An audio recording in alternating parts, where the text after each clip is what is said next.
नमस्कार दोस्तों, आप सभी को हमारे भक्ति मार्ग चैनल में स्वागत है। इस चैनल में भक्ति से रिलेटेड धार्मिक ज्ञान मिलेगा। तो आइए जानते हैं एक गरीब भक्त की कहानी।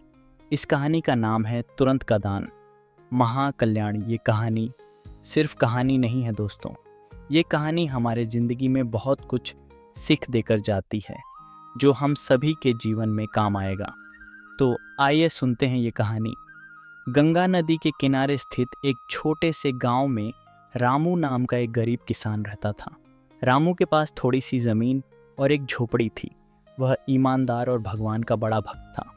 हर सुबह सूरज उगने से पहले वह गंगा किनारे जाकर स्नान करता और भगवान से प्रार्थना करता।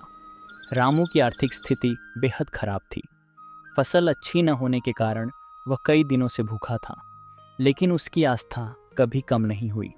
एक दिन रामू ने सुना कि पास के गांव में एक संत महात्मा आए हैं जो लोगों को धर्म और दान का महत्व समझा रहे हैं। रामू संत से मिलने पहुंचा। संत का संदेश। संत ने प्रवचन में कहा, दान का महत्व तब है जब आप तुरंत और निस्वार्थ भाव से किसी की मदद करें। जो दान समय पर किया जाता है वह महाकल्याण का कारण बनता है। यह सुनकर रामू के मन में विचार आया, मेरे पास तो कुछ भी नहीं है, मैं कैसे दान कर सकता हूँ। गरीब भक्त की परीक्षा प्रवचन के बाद संत ने सभी से कहा, जो भी सच्चे मन से दान करेगा भगवान उसका कल्याण करेंगे। रामू उदास मन से घर लौट आया।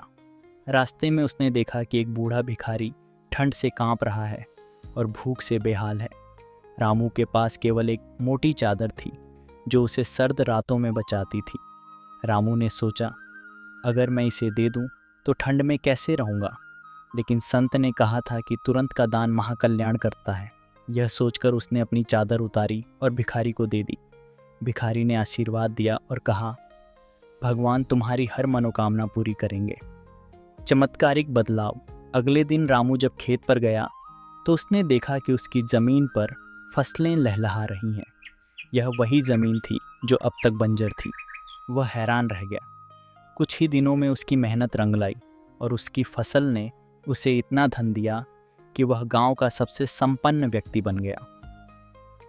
संत का आशीर्वाद। रामू फिर से संत के पास गया और उन्हें सारी घटना बताई। संत मुस्कुराए और बोले, यह भगवान की कृपा है। जब तुमने अपनी ज़रूरतों को भूलकर तुरंत दान किया तो भगवान ने तुम्हारी भक्ति और निस्वार्थता को देखा। यही महाकल्याण है। शिक्षा मेरा। रामू की कहानी हमें सिखाती है कि सच्चा दान वही है जो समय पर और बिना स्वार्थ के किया जाए। जब हम दूसरों की मदद करते हैं तो ईश्वर हमारे जीवन में चमत्कार जरूर करते हैं। राधे राधे। जय श्रीमन नारायण।